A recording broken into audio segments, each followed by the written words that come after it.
시편 107편은요 조금 길기도 하지만 전체적으로 다 집에 가서 한번 읽어보셔야 돼요. 너무 좋은 내용이 나와요. 우선 간단하게 말씀을 드리면 인생 네 가지의 모습이 나와요. 근데 이 네 가지 인생의 모습이 어찌 보면 인생의 극단이에요. 만만치가 않아요. 힘들어요. 고생스러워요. 사실 기적도요, 뭔가 극한 상황에 처했을 때 기적이 일어나고 또 기적이 필요한 거예요. 우리가 뭐 평상시에 다 할 수 있는 거 평상시대로 지내되면 기적을 경험하기도 힘들고 또 기적도 사실 필요가 없어요. 그냥 살면 되지. 근데 오늘 여기 시편 107편에는 그 인생을 살아가면서 겪을 수 있는 아주 네 가지의 어려운 상황, 극한의 모습이 나와 있어요. 근데 그 상황 속에서 하나님을 경험하는 거예요. 근데 그 하나님의 뭘 경험하느냐면 여기 인자하심, 또 하나님의 그 인생들에게 행하는 기적, 이걸 경험하는 거예요. 그러면서 하나님을 찬양하는 거예요. 하나님께 영광을 돌리는 거예요. 그래서 여기 네 가지 모습이 있었다 그랬는데 그 네 가지 일이 일어날 때 그 각 경우에 반복적으로 후렴처럼 하나님 말씀이 반복되어 나오는데 그 말씀이 오늘 읽은 말씀에 나오듯이 8절에 나왔죠. 여호와의 인자하심과 인생에 행하신 기적으로 말미암아 그를 찬송할지로다, 이렇게 나와요. 근데 그 8절에만 나온 게 아니고 그 똑같은 말씀이 15절에 나와요. 여호와의 인자하심과 인생에게 행하신 기적으로 말미암아 그를 찬송할지로다. 15절만 나오는 게 아니고 또 21절에 나와요. 여호와의 인자하심과 인생에게 행하신 기적으로 말미암아 그를 찬송할지로다. 21절만 나오는 게 아니고요, 31절에 또 나와요. 여호와의 인자하심과 인생에 행하신 기적으로 말미암아 그를 찬송할지로다. 몇 번 나와요? 네 번 나와요. 그러니까 네 번의 인생의 어려운 과정을 거쳐가면서 하나님이 행하신 그 기적을 경험하면서 거기에 대해서 찬양을, 그 사건이 끝냈을 때 하나씩 이렇게 나와서 네 단락으로 나눠지는 거예요. 그러니까 그 구조가 얼마나 잘 나눠져 있어요. 쉽게 이해할 수가 있잖아요.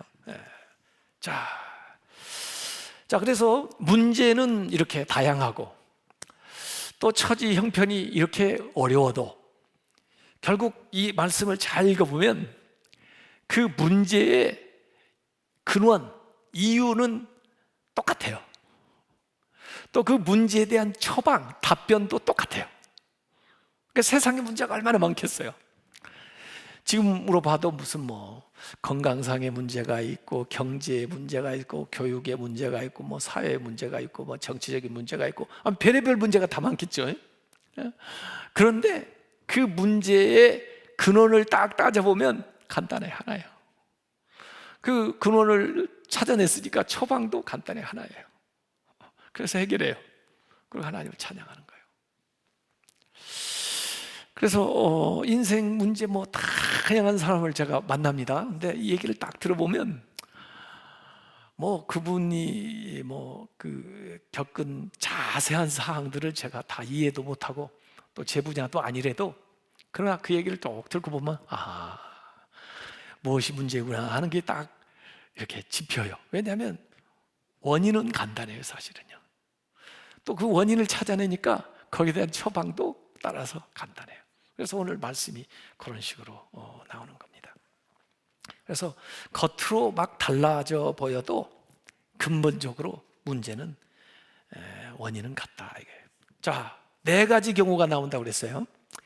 무슨 문제 나오냐? 나그네, 그 다음에 감옥에 갇혀있는 죄수, 그 다음에 아파서 누워있고 또 병원에 있는 환자, 그 다음에 그 바다에 항해하는 선원, 이 네 가지가 여기에 나와요. 일이 좀 다양하고 복잡한 것 같아요. 근데 그들이 당하는 일을 가만히 보면 같아요. 그래서 우선 나그네, 4절부터 7절까지 나그네 얘기가 나오거든요. 이 나그네라는 건 뭐냐면은 원래 정처가 없는 게 나그네예요.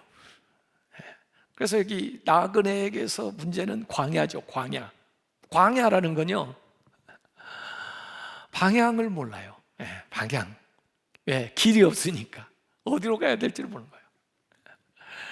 뭐 나무가 있어요. 무슨 강이 있어요. 뭐 있어요. 그냥 사막이고, 그래요. 다 터져 있어가지고 어디로 가나 이거 모르는 거예요. 인생에. 그래서 광야 사막길을 헤매고 있는 나그네. 그들의 문제는 4, 5절에 나왔어요. 그들이 광야 사막길에서 방황하며 거주할 성읍을 찾지를 못하고 줄이고 목이 말라 그들의 영혼이 그들 안에서 피곤하였도다. 가도 끝도 없고 어디로 가는지 제대로 가는지 알 수도 없고, 그게 피곤하고, 그리고 목이 마르고 또 줄이고 그런 거죠. 어디 가도 그냥 누가 뭐 쉬라고 해도 늘 불안하죠. 자기 집이 아니니까 또 떠나가야 되니까. 이게 나그네예요. 인생이 어찌 보면 나그네예요. 우리는요, 하나님 나라에 가서 영원히 살아요. 이 세상은 나그네예요. 나그네.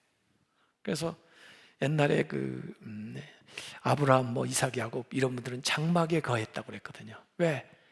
돌아갈 그 본향, 영구하게 있을 그 집을 생각하면서 이 세상은 나그네처럼 이렇게 살아간다는 거예요. 그 나그네처럼 살아가는 게 보통 어려운 게 아니에요. 보통 힘든 게 아니에요. 아마 이 시편을 적은 기자는 그 족장들도 물론 생각했겠지만 특별히 그 모세하고 이스라엘이 같이 광야 생활한 것을 생각을 했을 거예요. 그때 정말 막막하죠. 그래도 다행히 불기둥, 구름기둥으로 갈 방향을 이렇게 제시해 주시고 또 그늘도 만들어 주시고 또 춥지 않게 이렇게 덮여 주시고 또 물이 필요할 때는 이렇게 물이 나와서 먹을 수 있게 해주고 또 만나가 내리고 이렇게 하면서 광야를 지내기는 했어도 자기들이 계획하고 된 게 아니에요. 그게 거기에 있어야 될 일이 아니에요. 그건 기적 같은 일이에요. 기적 같은 일이 일어난 거예요. 그래서 그 인생의 그 외롭고 쓸쓸하고 이런 광야를 행하면서 성읍을 찾지만 거할 곳을 찾지 못할 때 그들이 할 수 있는 게 뭐예요? 기도예요. 기도. 그래서 기도하는 거죠. 자, 두 번째 경우는 죄수의 경우가 나와요. 죄수. 감옥에 갇혀 있어요. 10절부터 14절까지 나오는 거예요. 죄수의 모습이 거기 나와요. 10절에 사람이 흑암과 사망의 그늘에 앉으며 캄캄하게, 옛날엔 감옥에 아주 캄캄한 데다 집어쳐넣거든요. 묶어가지고. 그 사망의 그늘, 아직 죽지는 않았는데 사망이 이렇게 그늘이 진 거예요. 이렇게 그 그늘 안에 들어가는 거예요. 곧 다가오는 거예요. 사망이 온도를 내리고 또 이 처형을 하면은 죽게 되는 거예요. 사망의 그늘에 앉으며, 생명의 그늘에 앉으며 사망의 그늘에 앉으며 곤고와 쇠살에 매임은, 곤고하죠. 쇠사슬에 발이든 손이든 묶어놓아요. 그런데 앞의 경우는 나그네 특별히 잘못한 것도 없이 나그네 생활을 할 수도 있어요. 그런데 이 사람은 좀 자기의 무슨 잘못이 있었나 봐요.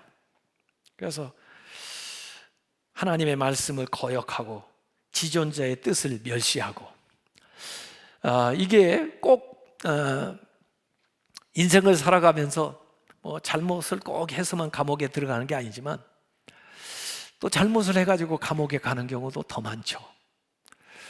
그런데 사람에게 잘못한 것 같지만은, 세상 일에 잘못한 것 같지만 결국 알고 보면 하나님과의 관계성 속에서 내가 하나님 말씀대로 살지를 못하고, 하나님께서 그렇게 탐심을 버리라고 그랬는데, 그렇게 우상 숭배를 하지 말라고 그랬는데, 그렇게 도적질을 하지 말라고 그랬는데, 그런데 그 말씀을 이 가슴에 담아두지를 않고 그렇게 행하다가 잘못해서 그 벌을 받는 경우가 있거든요.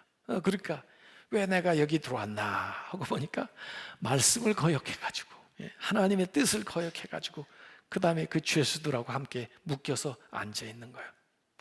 그 흑암 가운데 있는데 흑암보다 더 캄캄하게 이 절망이 딱 와요. 아무리 말해요 대단한 분들도 딱 쇠사슬에 매어가지고 감옥에 딱 들어가면요 이 가슴이 철렁하면서 절망감이 이렇게 오는 거예요. 그래서 제가 가끔 그런 분들을 이렇게 찾아가요. 근데 뭐 고위직에 있었던 분들 찾아가고 그러는데 뭐 대학 총장 지내신 분, 또 뭐 장관을 지내신 분, 뭐 국회의원을 지내신 분, 뭐 이런 분들 제가 찾아가는데 가보면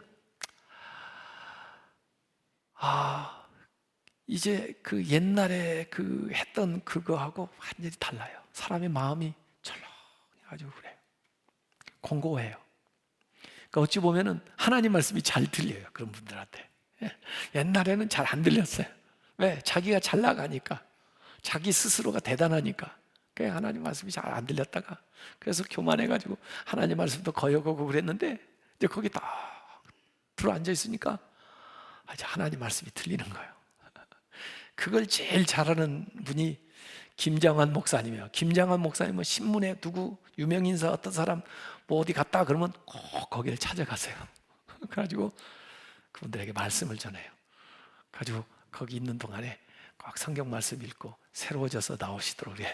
근데 그분들이 요새 뭐 이렇게 나오면 뭐 항상 뭐 어려운 데 있나요? 어려운 사람이 음지가 양지되고 양지가 음지되고 그런다고 그러잖아요. 나오고 나면 내가 어려울 때 저분이 나를 찾아와 줬지. 그때 나를 주님 믿게 했지. 그래가지고 이제 또 좋은 관계를 하고 그렇게 해서 영향력을 이제 이렇게 넓혀가고 그러시던데 하여간에 여기 죽음이 가까운 것 같고 절망적이고 그래서 여기에 나오는 용어가 쇠사슬 매이니까 쇠 빗장 딱 문을 빗장을 틀어놓은 거예요. 논문 얼마나 단단한 문이에요. 나무 문도 아니고 논문이 감옥 거기에 딱 갇혀 있는 거예요. 자유를 다 박탈한 거예요. 뭐 거기서 뭐 먹는 것도 다 주고 뭐 잠도 잘 수 있고 다 그러지만 일단 자유가 딱 박탈된 거예요. 그러고 그러니까 무기력해지고 자포자기하는 마음 생기고 이래요. 그래서 사실 성경에도 그런 인물들이 좀 있었죠.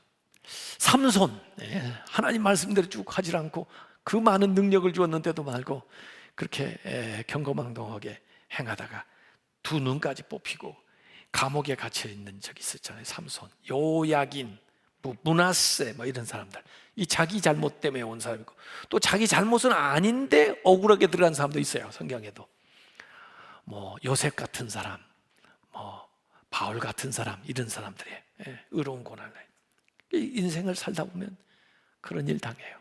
아까 제가 뭐 고인사 얘기를 했는데 높은 곳에 갈수록 그런 걸 더 많이 당해요. 우리 보통 사람들은 뭐 그냥 이렇게 지나는데 좀 뭔가 이렇게 하던 분들은 또 이런 어려운 일을 당하죠. 뭐 인생이 그것도 위기죠. 그게 여기에 나와 있는 겁니다. 자, 그런가 하면 17절부터는 또 누가 나오냐면 환자가 나와요. 환자. 건강할 때는 아무 문제 없어요. 근데 어느 날 그냥 병원에 가서 아무 그것도 없었는데 정기 검진인데 딱 보고 이상하다더니 정밀 검사 해보다더니 그래가지고 진단을 내기를 당신은 암이요. 그러면 멀쩡하던 사람이 암이요 그 말을 듣는 순간부터 그야말로 암병자가 되는 거예요. 기력이 턱 떨어져가지고 그전에 하나도 안 아픈 사람이 의사 그 얘기를 듣고는 내가 이제 그러면 얼마나 산단 말입니까? 이렇게 하고는 인생에 대해서 이렇게 생각하는 무기력해지는 거예요. 그러고는 침상에 누워서 음식 맛이 하나도 없죠. 그래서 그 18절에 그들은 그들의 모든 음식물을 싫어하게 돼요. 입맛이 없어요. 드실 수 있을 때 잘 드시고 입맛이 좋은 거 참 좋은 겁니다. 근데 일단 병원에 들어가면 맛이 없어요. 음식이 맛이 없어요. 입맛이 없네. 아프니까. 그래, 못 먹으니까 더 힘을 못 쓰네요. 예? 여기도 사망의 문이 이르러요. 아까도 뭐 감옥에 있을 때도 사망이 그림자를 뒤른다더니 사망의 문에 이르렀도다. 그래서 이에 그들의 고통 때문에 여호와께 부르짖는다 이거. 그래서 기도 안 하던 사람도요, 병원에 가면 이제 기도 오게 돼요. 심지어 제가 누구 신방으로 갔다가 그분만 이렇게 교인 만나고 오기 미안하니까 옆에 같이 입원하고 계신 분에게 제가 물어봐요. 기도해 드릴까요? 그러면은 전부 다 예, 목사님 기도해 주세요 그래요. 혹시 교회 다니세요? 그러면 교회는 안 다녀요. 그럼 뭘 믿으세요? 불교 믿어요 그래요. 그래도 제가 기도해 줘도 괜찮겠어요? 그럼 예, 목사님 해 주세요 그래요. 제가 기도를 해드려요. 이 마음이요, 예, 예, 이렇게 간절해지는 거예요. 예. 또 이렇게 우리 교인들 가운데 조금 교회 출석 등한시 하셨던 분이라 할지라도 이렇게 이제 병원에 입원하셨다, 뭐 수술을 하신다 그러면은 제가 못 가더라도 우리 교육자들이 거기를 다녀가 가지고 거기서 저한테 전화를 연결시켜 주기도 하고, 또 그러지 않으면 주간 보고서에다가 이렇게 아무개 누구 어느 병실에 있는데 목사님 전화 한번 해주세요. 그리고 전화번호를 다 써놔요. 그러면 제가 이제 이 주간 보고서 체크할 때 그분에게 전화를 하는 거예요. 그래가지고 지금 타박상을 입으셔서 그렇다는데 상태가 어떠세요? 그러면 얘기를 해주시고, 제가 전화로 기도해 드려도 괜찮겠어요? 그러면 그렇게 하시라고.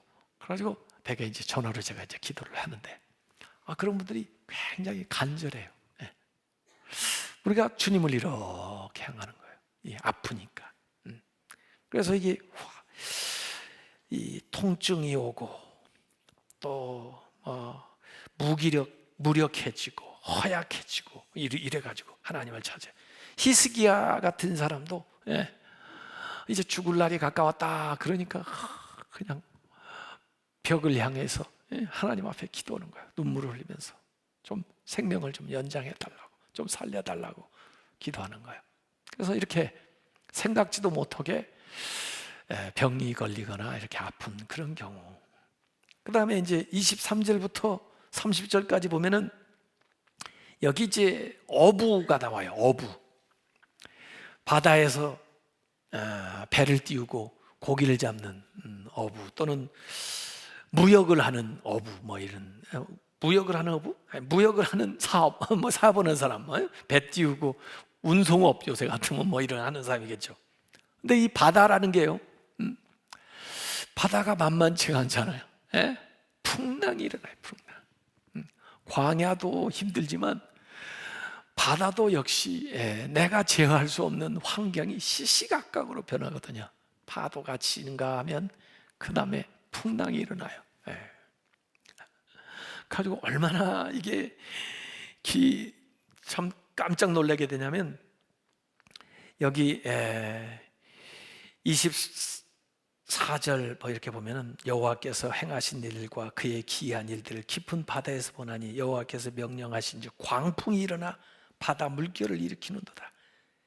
그들이 하늘로 솟구쳤다가 배가 쫙 물결 때문에 하늘로 솟구쳤다가 그 다음에 깊은 곳으로 내려가니 올라갔다가 심장은 하늘에 있는데 몸은 땅으로 떨어져요. 깊은 바다로 떨어지니까 롤러코스터 탄 것처럼 철렁한 거죠. 그래서 바다로 내려가나니 그 위험 때문에 그들의 영혼이 녹는다. 영혼이 그냥 녹아버려요. 이 얼음이 녹듯이 영혼이 녹아져. 그들이 이리저리 구르며 취한 자같이 뱃속에서 비틀거리니 그들의 모든 지각이 혼돈 속에 빠지는도다. 아무 생각이 없어지고요, 하얘져가지고 이렇게 되는 거예요. 배에서. 저는 이게 여기 뭐 배들을 바다에 띄우며 큰 물에서 일을 하는 자는 하고 이렇게 23절에 얘기를 했지만, 어부 또는 뭐 해양업 하는 사람도 그렇지만 어떻게 보면 사업하는 사람들이에요. 사업, 큰 사업 하시는 분들, 저는 큰 사업하는 사람들 무조건 존경합니다. 그분들이 사업을 잘 하셔서 우리가 같이 이렇게 나라도 운영하고 먹고 살고 고용이 창출되고 그러잖아요. 사업하는 사람들 참 훌륭한 사람들이에요. 사업을 한번 해보세요. 그게 쉬운가? 아마 이 큰 그 물에서 배 띄우고 지나는 사람이나 똑같을 거예요. 막 올라갔다가 내려갔다가, 경기가 좋았다가 나빠졌다가. 난 경기 좋다는 사람 별로 못 만나봤어요. 다 어렵대. 사업하는 바람. 그런데도 종업원들 다 봉급 줘야 되고요. 야, 또 그 기간에 맞춰서 뭐 이 물건 갖다 줘야 되고요. 정말 이 사업을 꾸려나가는 분들 보통 분들이 아니에요. 그래서 저는 그런 분들은 무조건 존경하고, 그러나 사실 사업을 해야 돼요. 예수 믿는 사람들이 사업을 해요. 요새 뭐 공무원 시험이 어마어마하게 뭐 경쟁률이 높아가지고 전부 공무원 되겠다 그러는데, 아직 공무원은 다 되면 어떡해요? 사업을 해야죠. 그래서 나라가 좋아지고 고용을 창출해야 되는데, 이게 보통 심장 가지고는 사업을 못해. 사업을 했다가 안 되는 경우가 많고, 이 경기가 이거 어려우니까 말이에요. 이 큰 물에서 사업을 하려면 담대함도 있어야 되고요. 그래서 저는 이 예수 믿는 사람들이 정말 좋은 사업가들이 돼가지고, 그 다음에 우리나라 경제를 다 이끌어 나가고 세계 경제를 이끄는 이런 사람들이 좀 많이 나오면 얼마나 좋겠어요. 하나님 일도 많이 하고 또 다른 사람들에게 좋은 일도 많이 하는데, 우리나라 이 기업을 하는 풍토가 예수 잘 믿는 사람이 잘 되는 게 이게 좀 뭐 힘들더라고요. 기업 환경이 안 좋은가 봐요. 제가 실업인들하고 성경 공부를 많이 하는데 제가 매일 기도하거든요. 새벽마다. 예수 믿는 실업인들이 우리나라 경제의 주역들이 되게 해주시고, 저분들의 사업이 우리나라를 이끌어가는 기업이 되겠다고 매일 기도를 하는데, 아니 사업의 환경이 말이에요, 예수 믿는 사람이 양심을 지키면서 사업하기가 어려운가 봐요.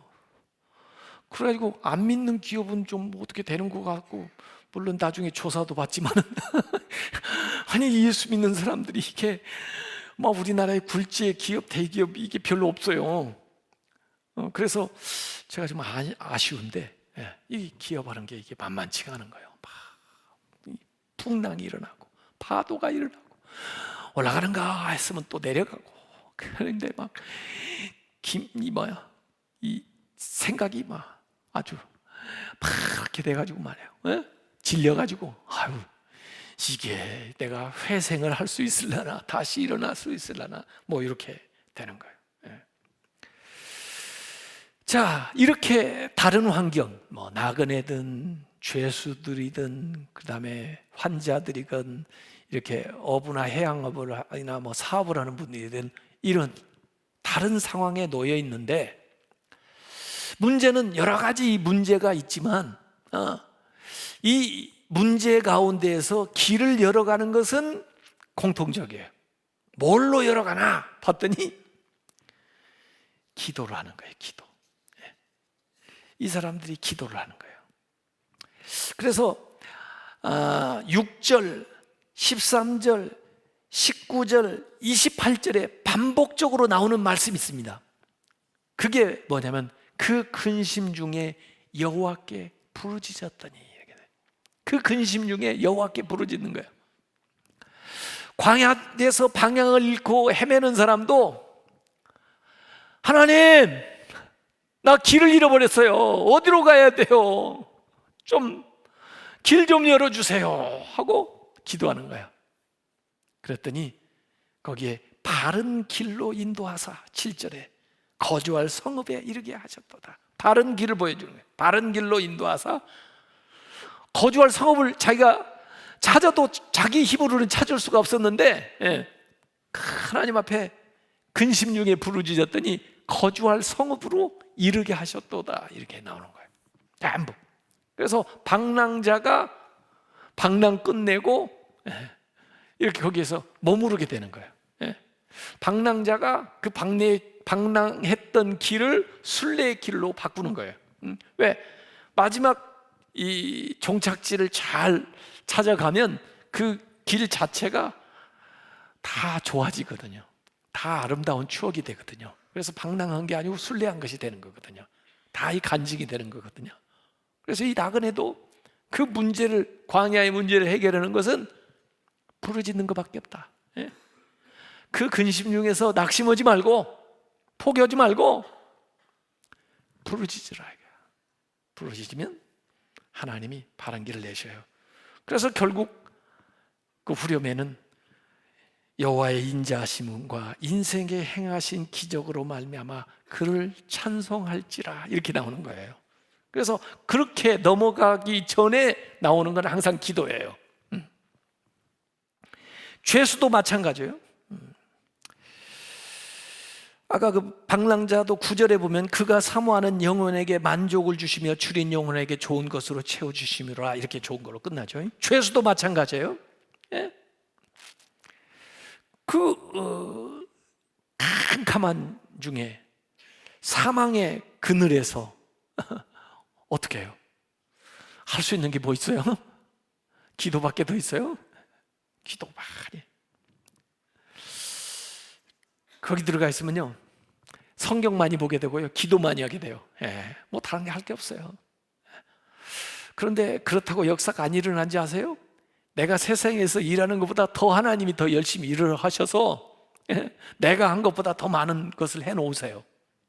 그래가지고 14절에 흑암과 사망의 그늘에서 인도해내시고, 어떻게 나가요? 내가 문으로 잠겨져 있는데, 나를 완전히 얽어맸는데 그들의 얽어맨 줄을 끊으셨도다. 밖에서 끊어주지 않으면, 밖에서 열어주지 않으면 나갈 수가 없어요. 그런데 그 근심 중에 13절 부르짖었더니 하나님께서 사망과 흑암의 그늘에서 싹 인도해내고 그 맨줄을 끊으셨도다. 그가 논문을 깨뜨리시며 쇠 빗장을 꺾으셨음이로다. 보세요, 바울과 실라가 감옥에 캄캄하게 그곳에 있었을 때도 그렇고, 베드로도 그렇고, 감옥에 갇혔을 때 이들이 간절히 기도하고 부르짖으니까 밖에서 열어주잖아요. 천사가 와서 데리고 나가잖아요. 그러니까 여호와의 인자하심과 인생에게 행하신 기적으로 말미암아 그를 찬송할지로다 하고 13절에 나오는 거죠. 자, 환자 아파요.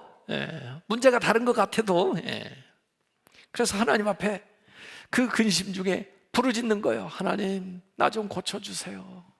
나 좀 살려주세요. 저한테 좀 시간 좀 더 주세요. 제가 하나님 일 많이 할게요. 하나님 도와주세요. 그랬더니 20절에 그가 그의 말씀을 보내요. 하나님이 말씀으로 고치는 거예요. 말씀을 보내요. 그들을 고치시고 위험한 지경에서 건지시는도다. 그래서 그 말씀으로 고쳐주는 거예요. 하나님의 말씀으로 위로해 주시고, 또 하나님 말씀 가운데 힘을 주시고, 또 확신을 주시고, 또 그에게 뭐 의료적인 조치하는 그 치료가 잘 적응이 되고, 또 그에게 효과가 나타나 가지고 그 다음에 건강하게 되는 거예요. 그러니까 결국 또 여호와의 인자하심과 인생에게 행하신 기적으로 말미암아 그를 찬송할지로다 하고 나오는 거죠. 사업, 어부의 일도 마찬가지예요. 그 어려운 중에 그 근심동에 막 뒹굴면서 살려달라고, 도와달라고, 건져달라고, 이렇게 죽으면 안 된다고 그 기도하겠죠. 그랬더니 하나님께서 29절 30절에 광풍을 고요하게 하사, 그 광풍을 잔잔하라, 물결도 잔잔하게 하시는도다. 그들이 평안함으로 말미암아 기뻐하는 중에, 언제 풍랑이 일어나, 언제 이렇게 파도가 일어나 싶을 정도로 평온해지는 거예요. 그래 보니까 여호와께서 그들이 바라는 항구로 인도하시는도다. 항구가 저기에 보여요.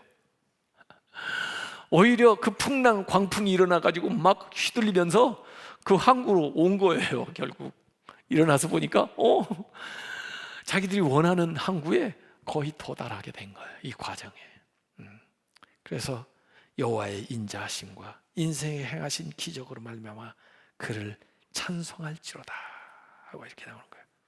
그래서 내가 떠나려온 것 같은데 나는 그냥 거의 죽을 뻔 알았는데 결국 내가 가야 될 곳에, 와야 될 곳에 와서 있더라 이거예요. 이게 하나님의 인자하심이 아니고 뭐냐, 이게 하나님의 기적이 아니고 뭐냐 이거예요. 그래서 결국은요, 이런 어려운 극단의 상황을 우리가 경험한 사람들이 전부 하나님의 그 인자하심을 경험하고요, 하나님의 기적을 보게 되는 겁니다. 광야에서 보기도 하고, 난 감옥에서 봤어 그런 사람도 있고, 나는 저 병원에서 봤어 그런 사람도 있고, 난 사업하면서 봤어 그래요. 그러니까 하나님을 경험하는 게 교회에서만 경험하는 게 아니에요. 우리가 뭐 찬송만 하고 뭐 기도만 하다가 하나님을 만나는 게 아니에요. 이런 인생의 다양한 상황 속에 놓여 있으면서 그 구체적인 정황 속에서, 더구나 어려운 가운데, 문제 가운데 하나님 앞에 간절히 기도하다가 하나님이 얼마나 인자하신지, 하나님이 어떻게 인생들에게 기적을 행하시는지를 분명히 본다는 거예요. 그러면서 믿음이 생기는 겁니다. 그 한번 잘 생각을 해보시라고요. 저는 그런 관증 너무 많이 들었어요. 사업을 통해서 어떻게 하나님 만났는지, 어떻게 자기 아픈 걸 통해서 주님을 경험했는지, 어떻게 자기가 저 감옥에 가서 주님을 만나고 나왔는지, 어떻게 참 인생 나그네 길을 살면서 주님을 만나고 거기에서 자기가 힘을 얻었는지, 이 간증을 많이 해요. 그 개연적인 이야기들 여기에 다 했어요. 그렇게 해가지고 사실은 32절까지는 이런 구체적인 경우를 들어가지고 설명을 하고, 33절부터 보면은 이런 것을 이제 일반적으로 적용을 다 하는 거죠. 뭐 이 극단의 경우가 아니라 할지라도, 여기서 든 예가 아니라 할지라도 실제 삶을 살다 보면 이렇게 하나님은 구체적으로 우리의 인생에 관여하셔서 역사를 하시는데, 밭농사를 지는 사람, 포도원을 하는 사람, 목축을 하는 사람, 고관 대작들, 또 가난한 사람들, 정직한 사람들, 지혜 있는 사람들, 그 이야기들이 쭉 나와요. 33절부터 44절까지, 42절까지. 그런 여러 가지 다른 경우에도 일반적으로 강이 광야가 되기로 하고, 또 샘이 마른 땅이 되기도 하고, 그 옥토가 염전, 불모의 땅이 되기도 하고, 그러니까 좋은 것이 안 좋아지기도 하죠. 또 안 좋은 것이 좋게도 바뀌어요. 광야가 못이 되기도 하고, 마른 땅이 샘물로도 바뀌고, 인생의 그 상황은, 우리가 닥치는 모든 것들은 언제든지 역전되고 바뀔 수가 있다는 거예요. 그렇기 때문에 그 상황에 매이지 말고 복 주시는 분, 그분을 바라보고 나아가라 이거예요. 그래서 그 하나님에게 인생의 흥망성쇠가 달려있다. 우리가 앞날을 예측할 수 없으니까요, 어떤 때는 두려움도 갖고 그러는데 걱정 말아야 해요.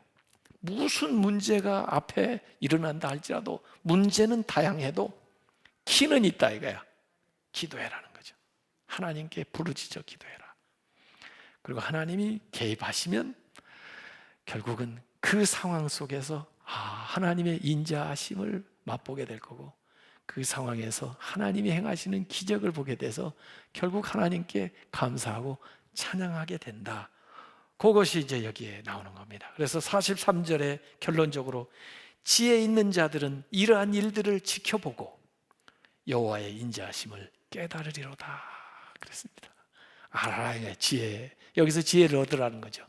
이런 다양한 경우를 통해서 한번 그걸 헤아려 보면서 하나님은 인자하신 분이구나, 이것을 깨달으라는 거예요. 거기에 대해서 확신이 있으면요, 어떤 경우 앞으로 당할지 모르지만 그래도 자신 있습니다. 그리고 믿음으로 담대하게 나아갈 수가 있습니다. 그때 그 상황에 처하게 되면은 우리가 이 기도의 키를 활용을 해야 돼요. 그래서 하나님 앞에 열심히 기도하고 자신을 돌아보는 기회로 삼고, 그렇게 하다 보면 결국 여기에서 보여주신 대로 여호와의 인자하심 또 인생에게 행하시는 그 기적을 우리가 보게 될 겁니다. 그리고 그걸 찬양을 하게 되는 거죠. 그래서 우리도 그렇지만은 다른 사람 이렇게 만날 때, 제가 오늘 오전에 오신 분 며칠 전에 만났는데 그분은 잘 돼서 교회를 오고 싶은 거예요. 그러려고 생각을 했던 거예요. 근데 생각대로 안 됐잖아요. 그러게 교회를 오려고 보니까 좀 망설여지는 거예요. 그래서 제가 더 잘 됐다. 그 전도서 7장 14절에 형통할 때는 기뻐하고 곤고할 때는 뒤돌아봐라. 그래서 왜 내가 이렇게 됐는지. 그래서 교회에서는 그걸 회개라고 하는데 회개를 해요. 자기 고백을 하는 거예요. 내가 본인은 교만했다 그런 얘기를 하는데 그것도 좋고, 내가 이런 면에 또 잘못해서 또는 이런 면을 챙기지를 못해서 또 이 부분이 부족해서 그렇다면 그거 좋은 거 얻은 것이다. 그러니까 앞으로는 이제 그 수업료 치렀으니까 그걸 잘 회복하면은 더 나은 기회를 만들 수가 있다는 거죠. 모두 다 잘 돼서 하나님을 만나면 얼마나 좋겠어요. 근데 아니에요.